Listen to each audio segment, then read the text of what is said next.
एकीकडे राज्याचं पावसाळी अधिवेशन सुरू आहे, मात्र या अधिवेशनातून वेळ काढत आपल्या शेतीचं कामं करण्यासाठी आमदार भास्कर जाधव हे गावाकडे आलेले आहेत आणि त्रुंबवमध्ये ते त्यांच्या इथे शेती करत आहेत। आपल्यासोबत भास्कर जाधव आहेत। सर, मला सांगा, अधिवेशन आहे आणि त्याच्यातून तुम्ही वेळ काढून इथे आलेला आहात, दरवर्षी शेती करता, काय नेमका याच्यातून संदेश द्याल? असं आहे की अधिवेशन हा माझा कर्तव्याचा भाग आहे, तो तर मी पार पाडतोयच, परंतु त्याचबरोबर आम्ही वर्षानुवर्ष कायम शेतीसुद्धा करतो। आणि ही शेती आपल्याकडे कोकणातली जर करायची झाली तर त्याला हंगाम साधावा लागतो।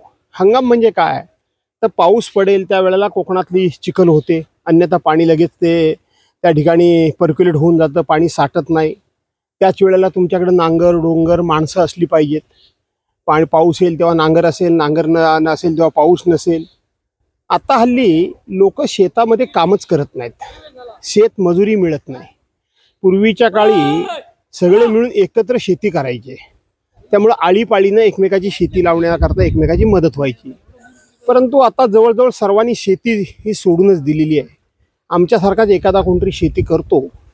आमच्याकडे पॉवर टिलर आहेत, आमच्याकडे पाण्याकरता विहिरी आहेत, विहिरीतून पाणी आणण्याकरता पंप वगैरे आमच्याकडे आहेत। पण माणसं कुठून आणायची, हे काम करण्याकरता माणसं कुठून आणायची, हा सगळ्यात मोठा अडचणीचा मुद्दा आहे। आणि म्हणून आम्ही आमच्या वडिलांनी एक परंपरा ठरवून दिलेली आहे, एक शिस्त लावून ठेवलेली आहे की लावणी आणि कापणी या वेळेला आमची कोणी मुलं शाळेत जात नाहीत, कोणीही कुठे जात नाहीत। आमच्या कुठेही मुलीबाळी, आमच्या बहिणी जिथे कुठे दिलेल्या असतील, म्हणजे सासरी दिलेली असतील, ती सगळी माणसं इथे येतात। माझी मुलं, माझ्या भावांची मुलं, माझ्या बहिणींची मुलं, अशी सगळी आम्ही एकत्र येतो। आणि आम्ही कोणाचीही वाट न बघता, माणसं मिळो अगर न मिळो, आम्ही आमची शेती लावणीचं काम करत असतो, कापणीचं काम करत असतो। अन्य वेळेला आमचे भाऊ सगळे ते हंगाम पार पाडत असतात। आणि म्हणून अधिवेशन जरी सुरू असलं तरीसुद्धा वर्षभराची माझी ही भाकरी आहे, ते माझं कर्तव्य आहेच, परंतु भाकरी ही माझी वर्षभराची आहे। आणि म्हणून ती भाकरी जर वर्षभर मिळावी असं वाटत असेल तर शेतामध्ये काम केल्याशिवाय पर्याय नाही। तुम्ही आता म्हणालात की शेतीचं प्रमाण खूप वर्षापासून कमी होतं, पण याला कुठेतरी सरकारची पूर्ण जबाबदार आहे का? किंवा आता कसं होतं की लोकांकडे बैल नाही आहेत, आधुनिक यंत्रसामग्री अगदी महागात मिळते आणि सरकारकडून धान्य तेवढंच फुकट दिलं जाते, आळशी करून ठेवलंय लोकांना। कसं आहे की आम्ही राजकारणातली माणसं थोडंसं खरं बोलायला घाबरतो, परंतु आज बोलण्याचंही मी धाडस केलेलं आहे की सरकारनं लोकांना अतिशय अल्पदरामध्ये किंवा मोफत धान्य वगैरे ह्या गोष्टी दिलेल्या आहेत। आणि त्याच्यामुळं आपल्याला शेती आता करण्याची गरज नाही असा एक विचार हा लोकांच्यामध्ये रुजलाय की काय, ही भीती वाटायला लागलेली आहे। त्याचबरोबर आता आपण काही फार काम करून उपयोग नाही आहे, एखादी नोकरी केली तर सगळं सुरळीत चालतंय, परंतु आता नोकऱ्या राहिल्यात कुठे आहेत? त्या नोकऱ्यांवर इतकी साठमारी सुरू आहे। विद्यमान सरकारनं मागच्या वेळेला बघितलं तर ओबीसी आणि मराठा यांचा वाद सुरू असताना जवळजवळ क्लास 3 आणि क्लास 4ची 75,000 पदं भरली, 75,000 पदं भरली। 65,000 शाळा ह्या खाजगी संस्था चालकांना दिल्या। म्हणजे पर्यायानं इकडे तर आम्ही आरक्षणाची गोष्ट करायची आणि दुसऱ्या बाजूला तिथल्या नोकऱ्या संपवून टाकायचा हा घाट सरकारनं घातलेला आहे। अशा पार्श्वभूमीवर आपल्याला शेती करायला पाहिजे हा विचार जास्तीत जास्त लोकांपर्यंत पोहोचवण्याचा आम्ही प्रयत्न करतोय। शेती करायला पाहिजे यासाठी माणसं तर लागणार, आणि आता कोकणाची परिस्थिती अशी आहे की घरपट एकच माणूस शिल्लक आहे, नोकरीसाठी सगळे मुंबईत गेलेले आहेत। यासाठी काय नेमके धोरणं केली पाहिजेत?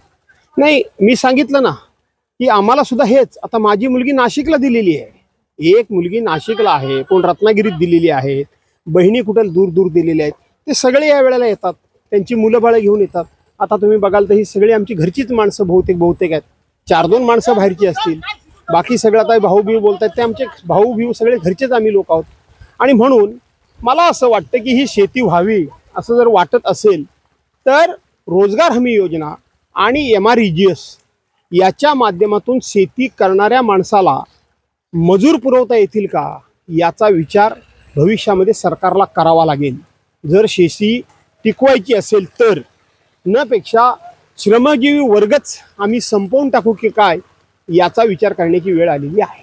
तर एक राजकीय प्रश्न, तुम्ही आता चिखलात नांगरणी करताय, पण हा जो राजकीय चिखल आता सध्या सुरू आहे, आरोप प्रत्यारोप असेल, आपण बघितलं असाल तर नुकत्याच झालेल्या लोकसभेच्या निवडणुकीमध्ये ज्यांनी ही राजकीय परंपरा, राजकीय संस्कृती ही धुळीस मिळवण्याकरता म्हणून किंवा मिळवण्याचा जणू काही विडाच उचलला होता, विशेष करून भाजपनं, त्या भाजपाला या देशातल्या जनतेनं लोकशाही मार्गाने जमिनीवर आणलेलं आहे.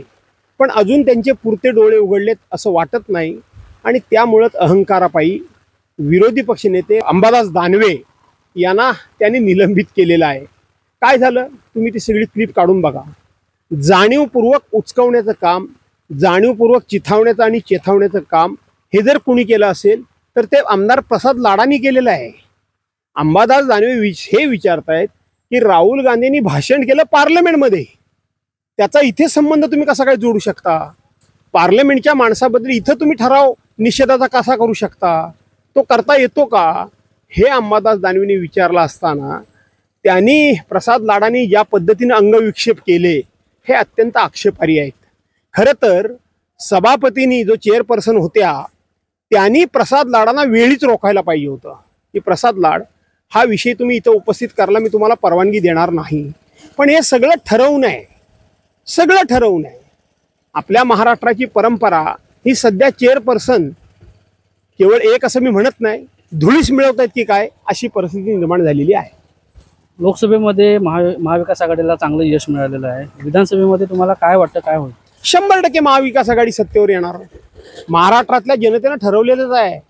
ज्यांनी 45+ असा जो काय अहंकार आणि अहंकाराचा दर्प आणि मस्ती ज्यांनी दाखवली, त्यांना लोकशाहीच्या मार्गानं जनतेची ताकद काय आहे ती दाखवलेली आहे. त्यामुळं येणाऱ्या विधानसभेच्या निवडणुकीमध्ये महाविकास आघाडीचीच सत्ता महाराष्ट्रातली जनता आणेल. धन्यवाद.